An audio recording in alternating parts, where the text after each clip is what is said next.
What's going on, Washington Commanders Nation? It's your boy Rio Robinson, back with the latest and greatest on the Rambling with Rio YouTube channel, where we ramble about the Washington Commanders. Today is Thursday, April 20th, and we've made it, y'all. We are 1 week away, 7 days, 7 more sleeps away from the start of the 2023 NFL Draft.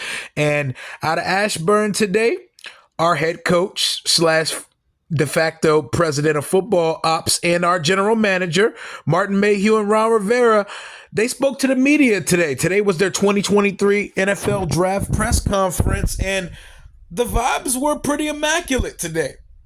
They weren't as combative or defensive as usual. Ron seemed in a very good mood.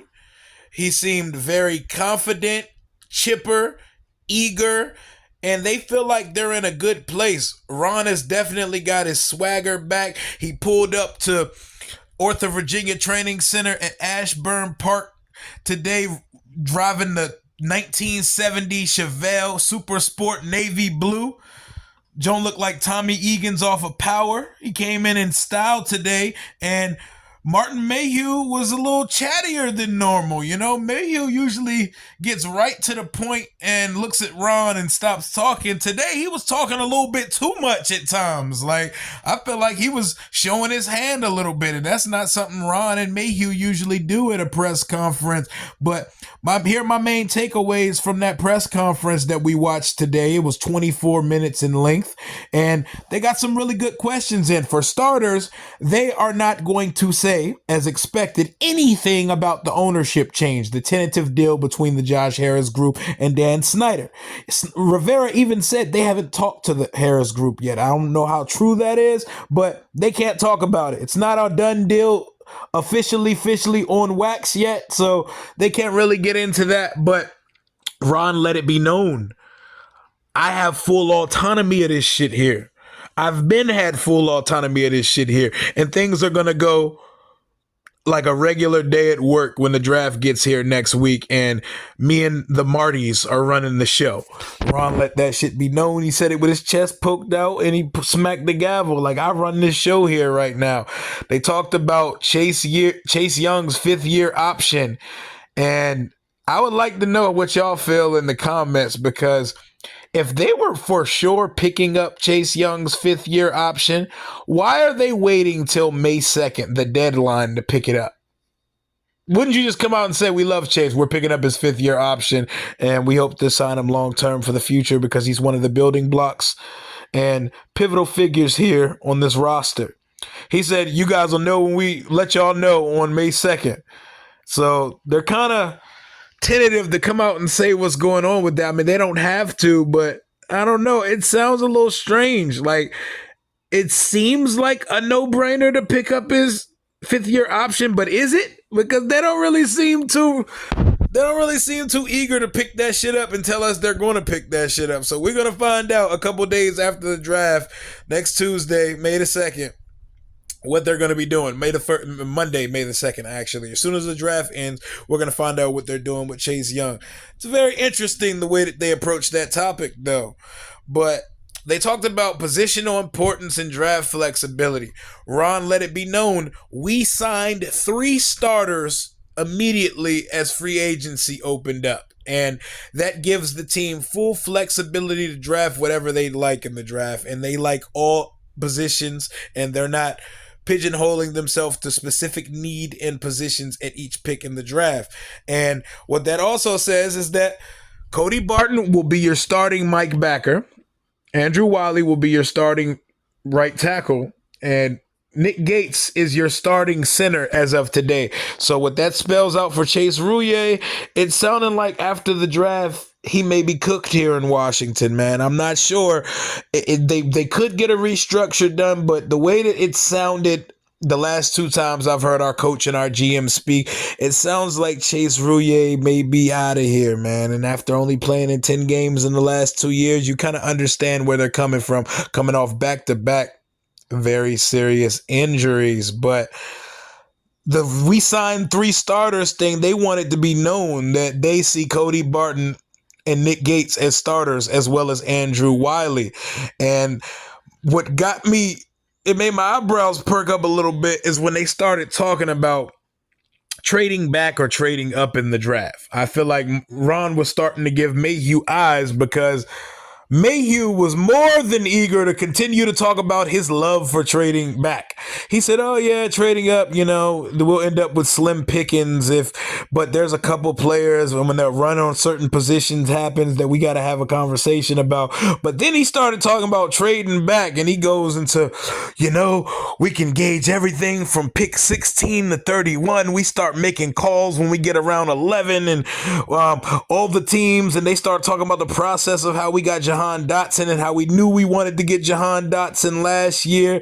And they also spoke to the fact that you cannot take everything with a grain. You could take some of this top 30 meeting shit with a grain of salt. Ron literally specifically out his mouth said, "Well, we don't meet with certain players because we don't want y'all to find out about them." He was like, there's a number of reasons why they go on these meetings with these guys, and none of them necessarily mean they're taking a guy or they're significantly interested in a guy.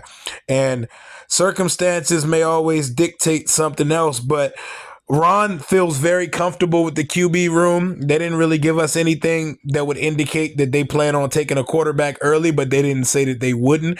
But they reiterated what they've regurgitated all offseason about Sam Howell's draft profile and how he was rated coming into the draft and how they have a higher opinion on him than where he was selected. And they mentioned that Jacoby Brissett was here to compete, mentor, and develop the young quarterback, which kind of tips their hand that Sam's the guy out of those two.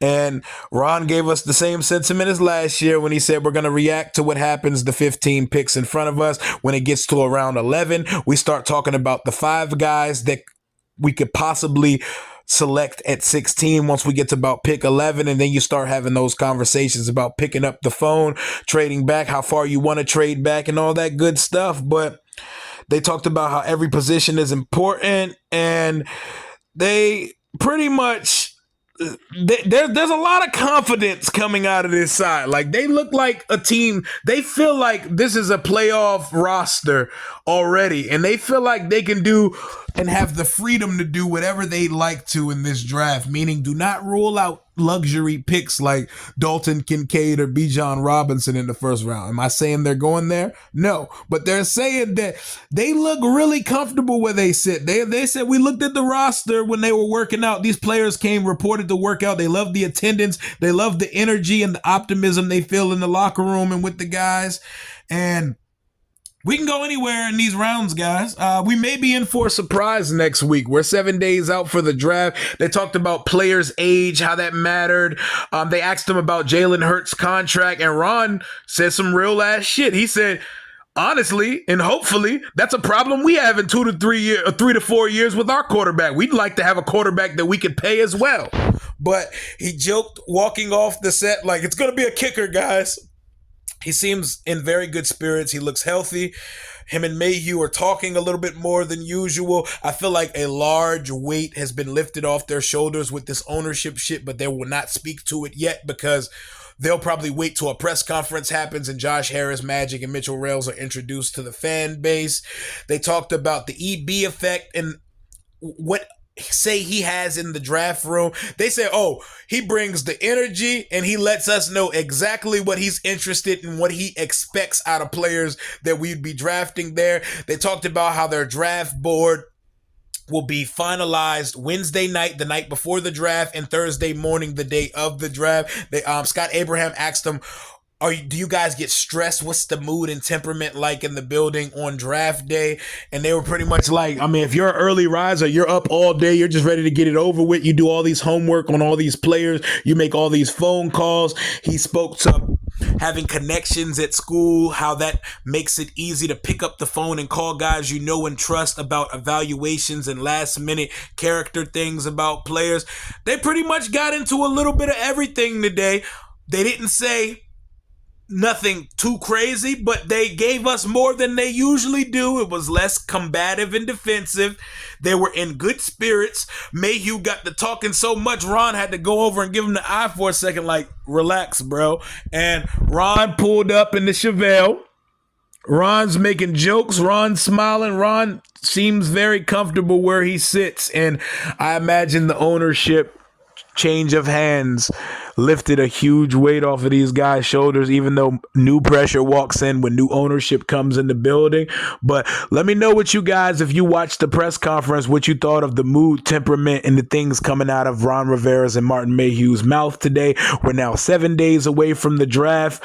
Who knows what we're going to do next week? They're not going to tell us what they're going to do, but don't look too deep into who we've met with, who we've talked to, and who the media expects us to be interested in. Because last year, not one person in the entire media fan base or content creation sphere said the name Jahan Dotson when it came to Washington last year.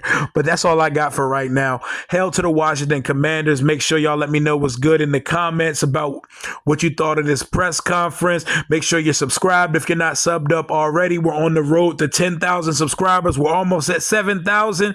Draft content aplenty coming next week, and you're definitely not going to want to miss our live stream during night one of the NFL draft. Me, Tay, Todd, Jalen, Alex, Zach, the boys, the group chat gang is getting together to gather, to eat, and to watch and react live to the draft. I will not be tipping picks or having a hissy fit during the draft this year. Well, I can't promise the tantrum part. I'm an emotional guy, you know. I wear my heart on my sleeve, so I may have another outburst, but there won't be no tipping picks, and we're putting phones in the basket when that first round of that draft starts. But appreciate y'all for rocking with your boy. Hail to the Washington Commanders. Until next time, Rio out.